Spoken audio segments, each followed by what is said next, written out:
Hoy te hablaré sobre Salvador Dalí, que nació un 11 de mayo de 1904 en Figueres, Girona. En 1922 comenzó sus estudios en la Real Academia de Bellas Artes de San Fernando, en Madrid.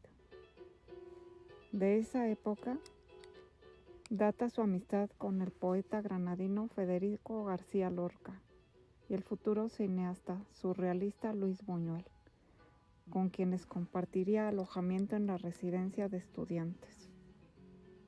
A finales de los años 20 viajó a París y entró en contacto con artistas de la talla de Picasso, Marguerite y Miró, que le guiaron hacia su primera fase surrealista. En 1931 realizó su primera exposición individual en Francia, en la Galerie Pierre Coll de París, donde expone una de sus obras más famosas, La persistencia de la memoria, fechada en el mismo año, con una de sus imágenes más conocidas, los relojes derretidos en un paisaje de costa. Hoy en día, las obras de Salvador Dalí son eventos de interés internacional.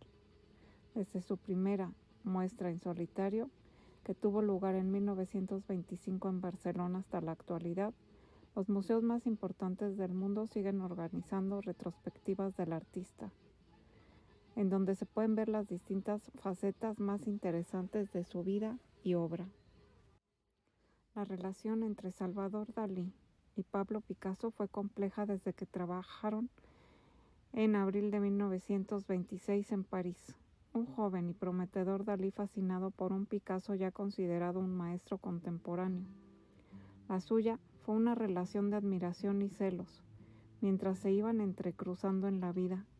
En el primer Dalí, Picasso, fue casi una obsesión, mientras que el aparente desdén del malagueño escondía la curiosidad que le producía el joven de Figueres, dotado para la pintura, hasta que se interpuso la política, con sus posturas enfrentadas a la Guerra Civil Española.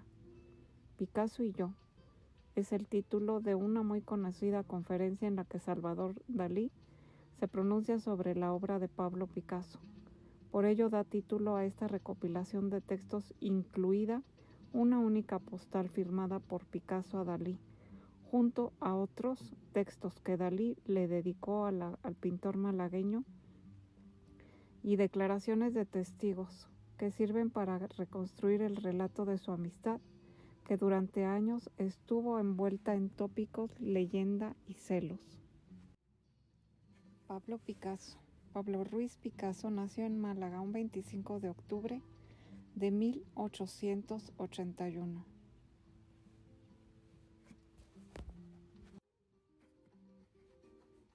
Hijo también del artista José Ruiz Blasco, se trasladó con su familia a Barcelona, donde el joven pintor se rodeó de un grupo de artistas y literatos, entre los que citamos a Ramón Casas y Santiago Rusiñol, con quien acostumbraba reunirse en el bar Els Quatre Gats.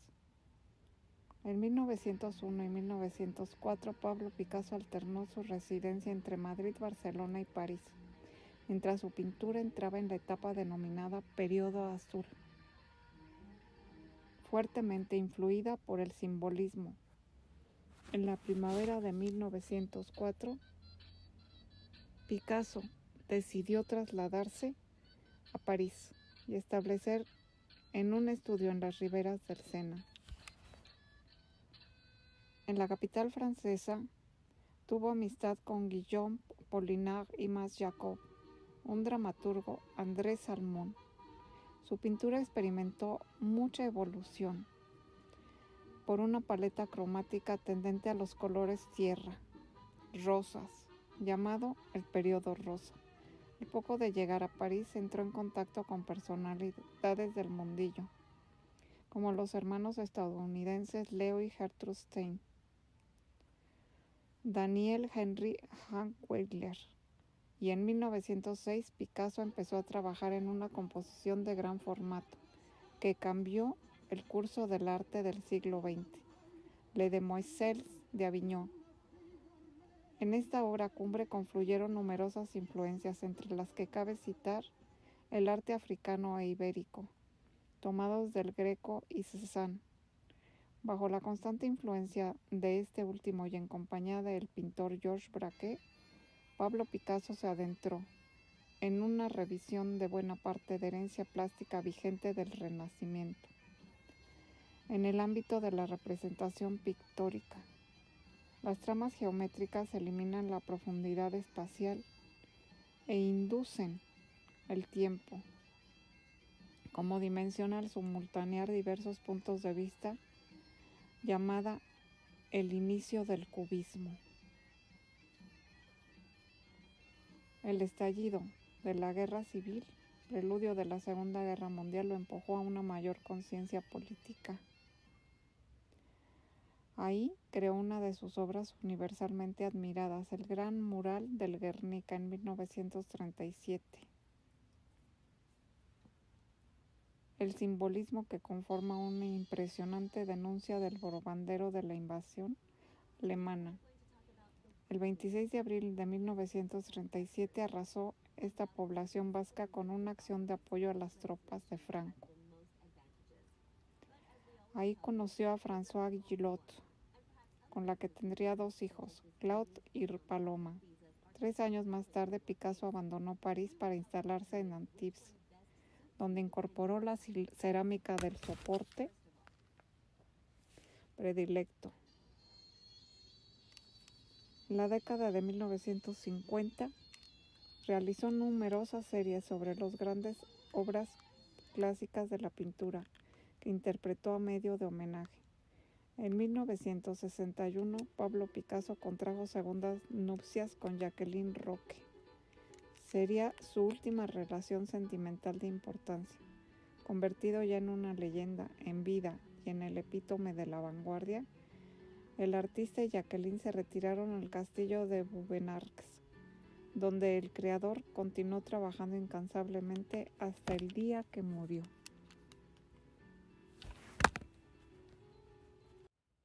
Una de las frases típicas de Pablo Picasso fue la siguiente: copiar a otros es necesario, pero copiarse a sí mismo es patético. No quiero ser moderno, quiero ser eterno. Me gusta vivir como un hombre pobre con mucho dinero. Pablo Ruiz Picasso y Salvador Dalí, 2 de los nombres más importantes del arte del siglo XX, expusieron su primera individualidad en Barcelona. Aceptados como patrimonio de la humanidad. En el Museo Picasso de Barcelona acoge el enfrentamiento entre estos 2 monstruos de la creación, arquetipos totémicos que representan 2 actitudes consecutivas de liderazgo artístico. Picasso, el patriarcalismo caudillista, faro y guía. Dalí, la encarnación de la obra de arte en la figura del mismo artista, la fama como en ente autónomo. Lo menos importante del cuadro Las señoritas de Avignon es precisamente su localización. Se argumenta que la calle de Avignon de Barcelona era demasiado señorial en aquella época para que hubiera un prostíbulo. Pero en Franz von Bona descubrió en 1988 una guía para señores, en 1918, donde figura un prostíbulo regentado por Joaquina, en el 26 de esa calle. Picasso y Dalí, La sombra del viento, menciona que sus padres se habían conocido en aquella cervecería en 1932, donde contables soñadores y aprendices compartían mesa en el espejismo de Pablo Picasso, Isaac Albéniz, Federico García Lorca o Salvador Dalí. El local de la calle de Monceau cerró en 1903, un año antes que Dalí naciera. Miró conoció a Picasso porque sus madres eran amigas. Una tía de Miró, Magdalena, era la madre de Sam Sarbartés, el amigo y secretario de Picasso. Los dos artistas se encontraron por primera vez en 1920 en París. Miró le llamó una ensaimada que le había preparado su madre mallorquina. Picasso, en 1944, dibujó como una apuesta un falso Miró en los manteles del restaurante parisino Le Catalán. Dice la leyenda que en el Museo de Picasso de Barcelona hay un arca sellada que no se puede abrir hasta dentro de un cierto tiempo. Se le preguntó al director Bernardo Laniado Romero y confirmó, es una caja grande. La legó Jaume Sabartés y no se puede abrir hasta 50 años después de la muerte. O sea, en 2018 he recibido pensiones para radiografiarla y saber el contenido, pero me niego, hay que esperar. Picasso no copiaba, y cuando pasó hambre es posible que vendiera dibujos con firmas cotizadas, más que la suya. El crítico de arte Feliu Elías escribía en el Seminario Mirador en 1930. El nunca suficiente avalado Picasso llenó de Toulouse-Lautrec, Stainless, Degas, Pizarros y también Rusiñol las colecciones de los amateurs de aquella época de los falsos Corot. Ahora pululan en los falsos Picasso. El pintor Nonel murió de una sífilis mal curada. Amigo de Picasso. También la sufrió, salió mal. Picasso la sufrió un par de veces. Parece que lo trató el doctor Yacine Reventós, gran amigo y especializado en enfermedades respiratorias, el cual recomendaba a menudo estancias en Gosol. Dalí aprendió a temer a la sífilis gracias a su tío Rafael, doctor de Barcelona.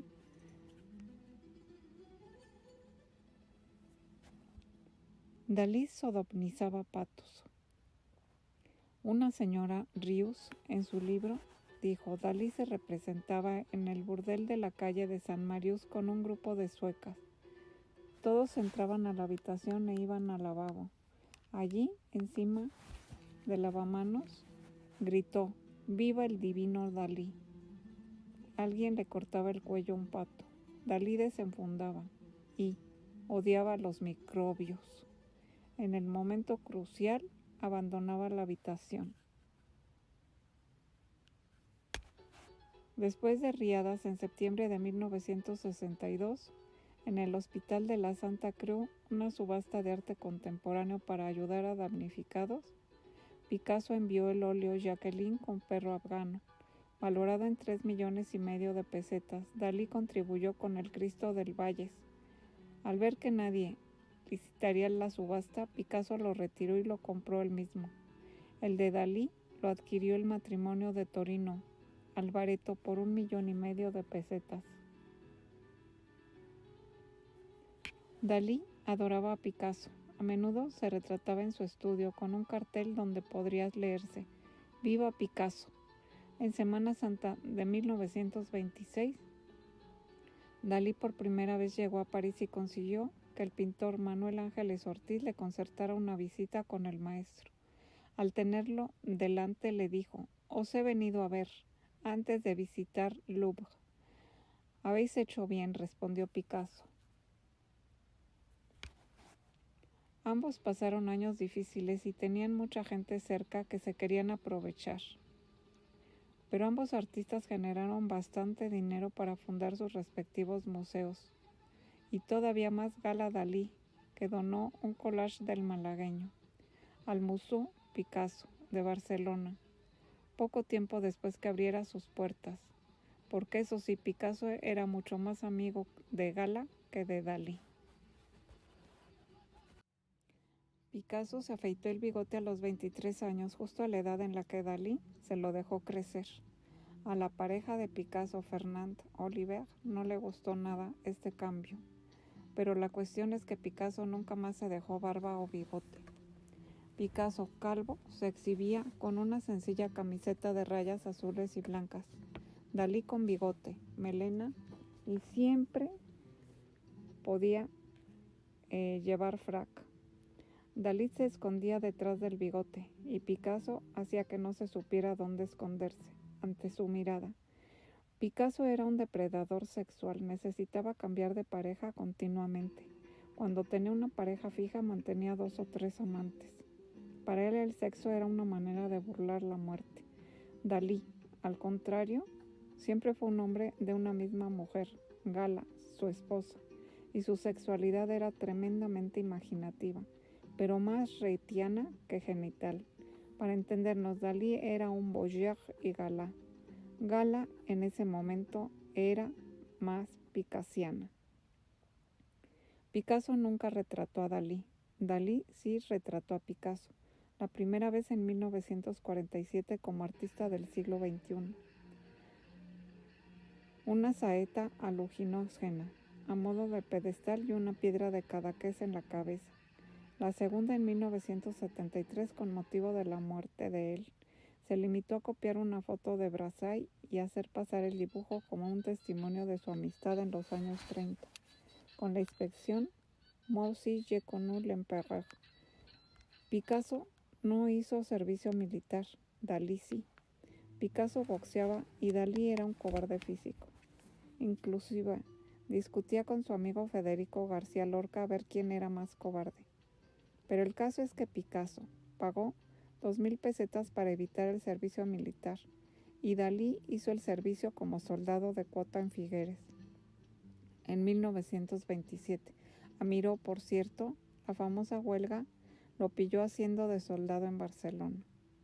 Picasso tiene obra pública en Barcelona. En 1960, como Carlsner, los paneles de cemento de la fachada del Colegio de Arquitectos de Cataluña muy cerca de la Plaza de la Catedral. Y Dalí no tiene ninguna obra pública en Barcelona. Picasso tiene un paseo cerca del Parque de Ciutadella. Dalí no tiene ni una triste calle. En la ciudad, incluso Picasso tiene un monumento en la calle, obra de Antoni Tapies. Dalí no. En los años 70, Salvador Dalí creó una baraja completa del tarot con 22 arcanos mayores y 56 menores. Aquella década conoció un interés generalizado por el tarot y su conexión con el mundo del inconsciente, lo suprarrenal, lo mágico. Lo hacían particularmente atractivo para un surrealista como él. Su esposa Gala solía leer las cartas a pesar de la prohibición del gobierno de hacerlo. En el origen pudo estar el encargo del productor Albert Broccoli para que esa baraja apareciera en la película de James Bond, Vive y deja morir, proyecto que no llegó a concretarse.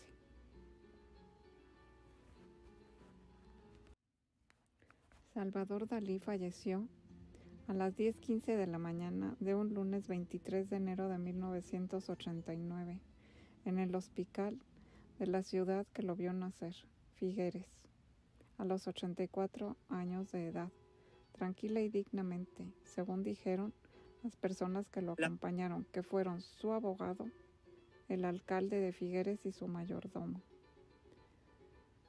Al día siguiente, el público pudo despedirse del artista en la capilla ardiente instalada en la Torre Galatea en el Teatro Museo Dalí de Figueres, donde él mismo fue enterrado.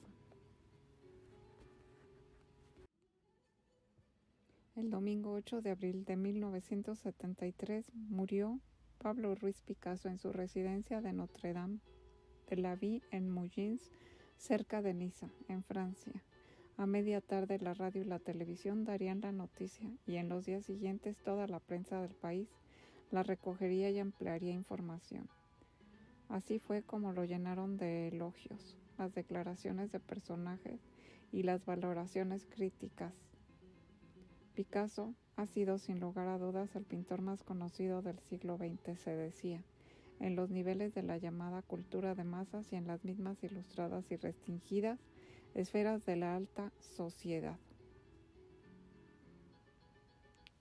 El monstruo prodigioso y fecundo, como cierta crítica gustaba adjetivarle en la hora de su muerte, desencadenó la repetición de las nociones del genio, creación y expresión del espíritu de la época. Picasso murió de una crisis cardíaca a la hora que acostumbraba levantarse, dijo el jardinero del pintor Jacques Barra, a través de la verja de Notre-Dame de Vie. Le vi ayer paseando por el parque. Es extraño, pues salía en raras ocasiones y por la noche subía a su aposento. Anémonas y pensamientos, flores que apreciaba particularmente. Picasso se acostó, según su costumbre, tarde, llevándose algunos lápices y dibujos. Se despertaba siempre en medio de sus dibujos de la víspera, que se esparcían alrededor de su cama. ¿Dónde sería enterrado? Y las especulaciones en torno a su testamento ocuparían un lugar privilegiado en las noticias. El diario de la editorial católica, en una crónica publicada el día 10 del Corresponsal, Logos en París, comenzaría: no se sabe aún la última hora del día si Picasso será enterrado en el jardín de su casa de campo Nuestra Señora de Vida o en el pueblecito de Moulins, en donde falleció este domingo a las 11:40 horas, víctima de un ataque cardíaco, a los 91 años de edad. Hace algún año que él mismo expresó el deseo de que se le diera sepultura en ese lugar. Desde el día 9 se desarrollan sesiones cronológicas en la Academia de San Fernando. El salón de juntas abrió las académicas, que fueron expuestas para toda la gente que quisiera llegar ahí. Miles de condolencias recogidas a la muerte de Picasso. Al final, en Francia, en los preciosos châteaux o castillos como los del Valle de Loira o los de Bretaña francesa, cuenta el castillo de Baume-Bernargues, residencia de Pablo Picasso, donde descansan sus restos. Ahí se alza una comuna, en el departamento de Bocas de Rodano, justo en el sur de Francia, que está construido sobre vestigios romanos durante el siglo XIII, a los pies de la montaña Saint-Victoire. En un principio el castillo fue propiedad de los condes de Provence. A partir de 1257, del arzobispo Aix-en-Provence. Con el paso de los años fue cambiando constantemente de propietarios. Al final, convertido en una enorme mansión, tras la Revolución Francesa, la familia Isouard compró el castillo Baume-Bernargues, hasta vendido en 1946 a 3 industriales. Finalmente, en 1958 llegó al lugar Pablo Picasso, de ya 77 años, quien hizo ese edificio de piedra con puertas y ventanas rojas rodeado de vegetación y paisajes montañosos. Cézanne pintó esa montaña. Yo voy ahora, su propietario, solía decir Picasso, en referencia a esta obra que el pintor francés Paul Cézanne retrató la montaña Saint-Victoire. El pintor malagueño buscaba un lugar donde refugiarse y vivir una vida más tranquila. Después de su paso por la ciudad de Cannes, de este modo Picasso y su esposa Jacqueline Roque remodelaron el castillo y vivieron hasta 1961, hasta que se mudaron a Moulins. El artista murió en ese pueblo y fue enterrado en la que fue su residencia. También su esposa Jacqueline fue enterrada ahí, junto a Picasso, en los jardines del castillo. Al día de hoy, la propiedad del lugar recae en la hija de Jacqueline por su primer matrimonio. Estos son algunos datos sobre los pintores Salvador Dalí y Pablo Picasso. Soy Maritere Sabrina Sillega Medium. Te envío un gran abrazo de luz y miles de bendiciones ahí donde tú te encuentres.